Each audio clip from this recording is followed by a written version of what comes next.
Sister Nkhensani, I don't know where to start, my first encounter with you, it goes back, I'm not even sure if you remember this, but it goes back to 2007. I was an altar server myself. I was not, still young and beautiful. yeah, you're still young and beautiful. That's true. We had a dinner retreat that was in Kuto, remember? And it was in those days when Kuto was rife with the strikes and all of that. And I think Father Bisto had invited you to come, and share something with regard to vocations and to speak to young people, especially young girls. So that's my first encounter with you. Wow. And you're still young. I remember. It was at night. You gave your session. I think it was at night. It was in the evening. Yes. And today here we are. The young boy who was an altar server is now a priest. Almost 2 years a priest, and that's where we go. So maybe just, without any waste of time, Sister Nkhensani, who is she? Yeah. Hey. Nkhensani waka Shibambu. Shibambu amakhuthu.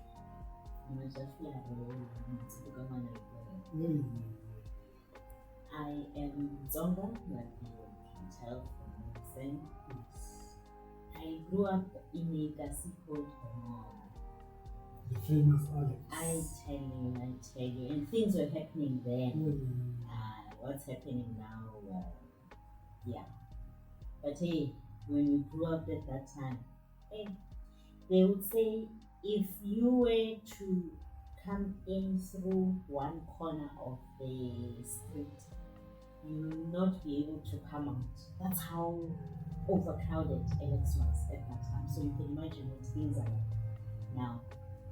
But that's the milieu within which I grew up in. We were four. I had three siblings. I was the second, an elder brother. My two parents, we all shared a one-room house. And this one-room house was the bedroom, my parents, our bedroom, the kitchen, lounge, everything that you can think of. I won't say bathroom, but where would you go at the end of the day? So unlike your other townships, which have like your four-room houses and everything, we only had one room. Right? But like I'm saying, this was the milieu within which we grew up in. And I look back at all of that today and I'm like, gee, the children I work with today will tell you they hear things at night that their parents are doing. I mean, for us, all those years, till today, people laugh when I say, I don't remember hearing a funny noise. Even though you're in one space. Yes, I truly don't. And someone says, no, maybe they were giving you couple. But I'm just trying to paint a scenario for you to see the different time frames within which or contexts within which we lived in. We were all innocent and we all shared. If it was time for bed, we pushed the tables, everything to the door, so there were no visitors allowed at that time because that kitchen table became someone's bed. That was life. That's how we all grew up, and you can't take that away. I'm not even ashamed of, because that's what made me to be me. But I look back at all that and I appreciate what my parents gave us. Because as much as life was tough, as much as there was high crime, poverty, we were able to survive. And school or education was one thing that they always pumped into our heads. I know my dad was not able to have a proper qualification because he had to sacrifice his own education to allow his own siblings to finish their own studies. My uncle, as a matter of fact, was able to wanted his teaching degree because my dad had to sacrifice his own education to go and work so that he could be able to take care of them. So I look back at all of that and I'm like, sure, there's so much that we had sacrificed to make sure that we have a better life. Like I'm saying, it was not easy. We lived in this context, like I'm saying, he was not educated himself. So whatever little that he got, he made sure that it would cover all the needs that we had. I don't remember going to bed hungry that night. I didn't have everything I wanted. I mean, there were kids around me who on Sundays they would be dressed to the nines, and you look at them, but I only had maybe 2 dresses for my, what I would call my best dresses. I don't remember having beautiful shoes for Sundays. I had flip-flops. Those were my best shoes. It was life. Yeah, but I look back on that, and my dad always made sure he puts food on it. If the food is finished, it's finished. We all knew if there's that bread, all of us will share and make sure that whoever comes after you gets something. And I find that it has even carried me through my religious life as well.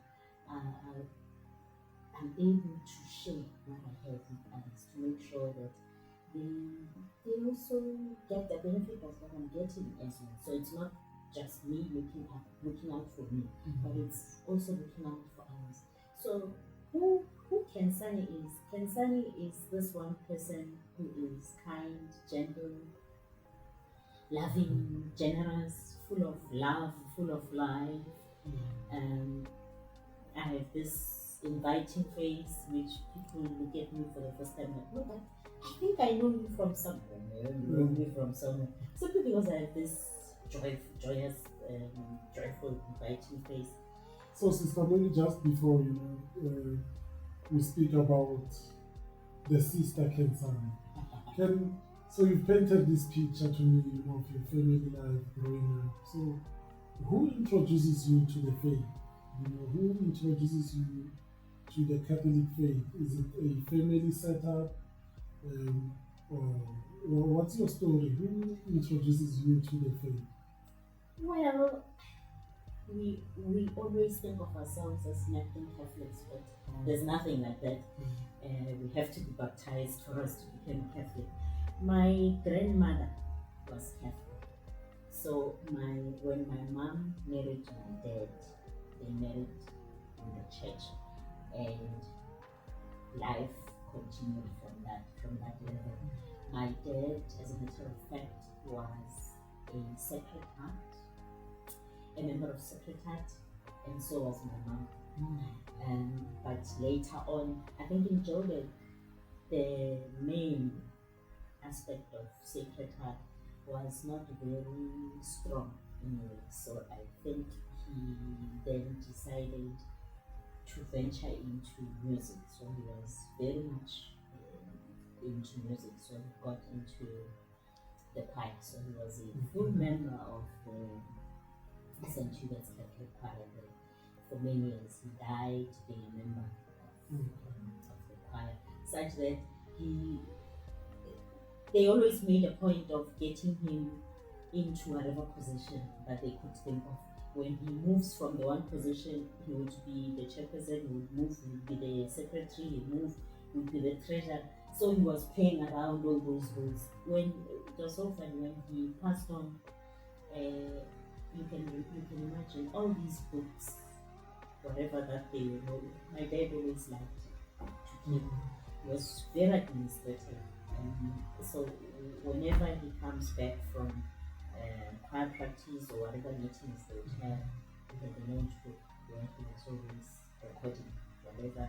When he was treasurer, he had a notebook where he was recording all those things. To the extent that even in other responsibilities, like our parents would belong to societies and all of it. We had all those positions. So at home, when we were packing things after his death, there were so many books. Other other societies could not even pay out because he was the treasurer. Yeah. And now he was no longer there. They had to find someone quickly to fill up his position for them to be able to release the funds. But that was the context within which we grew up.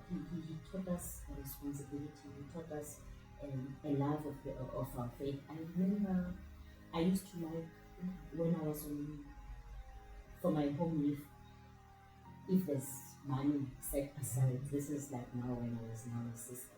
I always liked going, they liked driving. So we always drive and as we drive, as we were driving, the journey would be filled with prayer. You'd say like all the decades, like all the mysteries of the rosary. And I remember this one time we went down with one of my nephews. And he was like, is there no time for just talking? Why are every minute is spent in prayer? But I also remember coming back home for my holidays at times. Should I go into my parents' bedroom and they would be praying? Like I said, those were members of the Sacred Heart Society.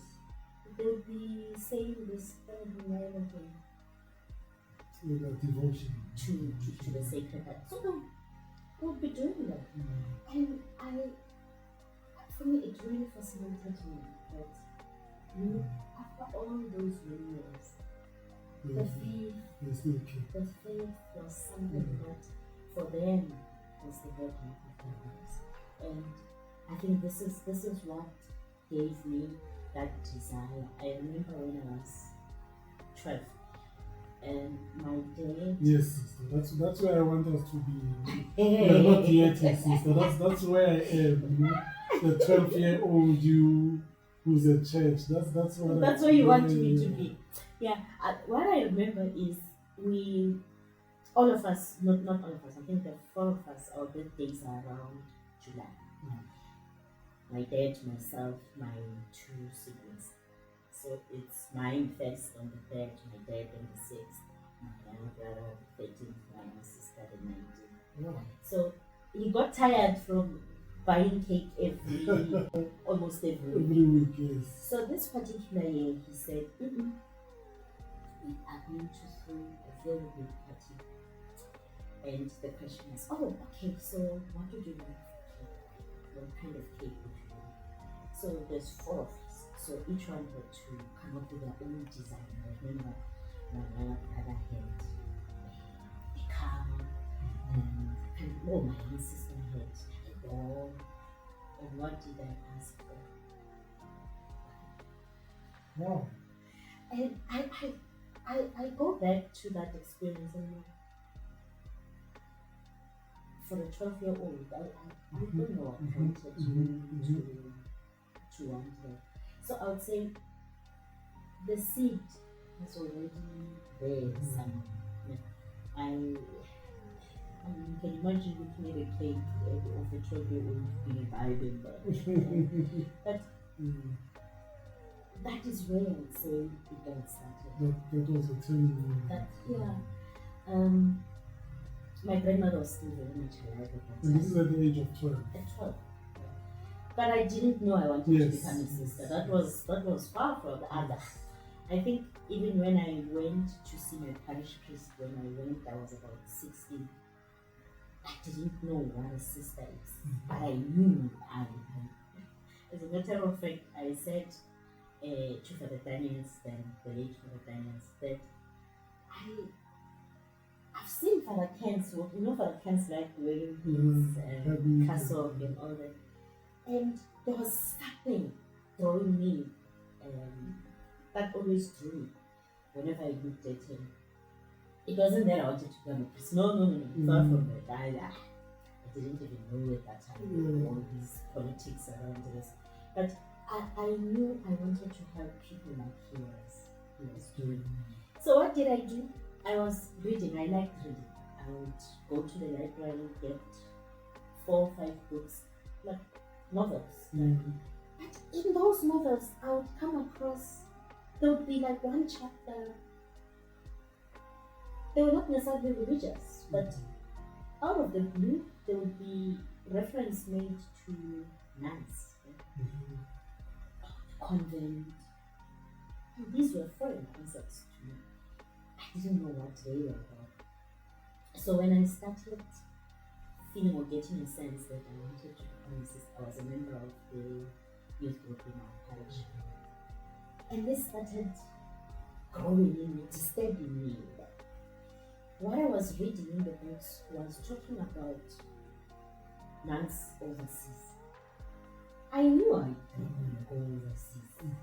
That was not what I was looking for. You know your Alex background. I talking about my Alex background, what I was seeing, not far from home, there was this family, more destitute family, what I would say my situation was.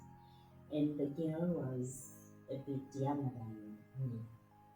But she already, and this was like when I was at that age, around 16, she already had 2 kids at that time. And I remember how paining it was for me to look at that situation, because I was like, I'm seeing my situation at home. I see how my parents are still here. There's no way that I want to bring a child into this environment.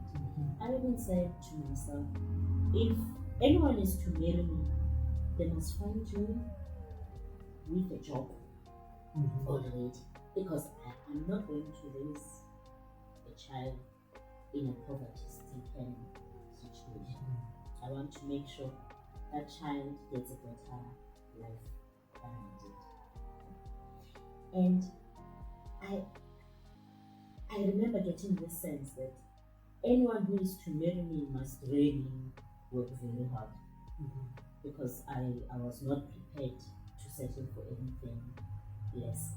And I suppose that's where all of this started. It didn't make sense at that time, but all of this was adding into this pot.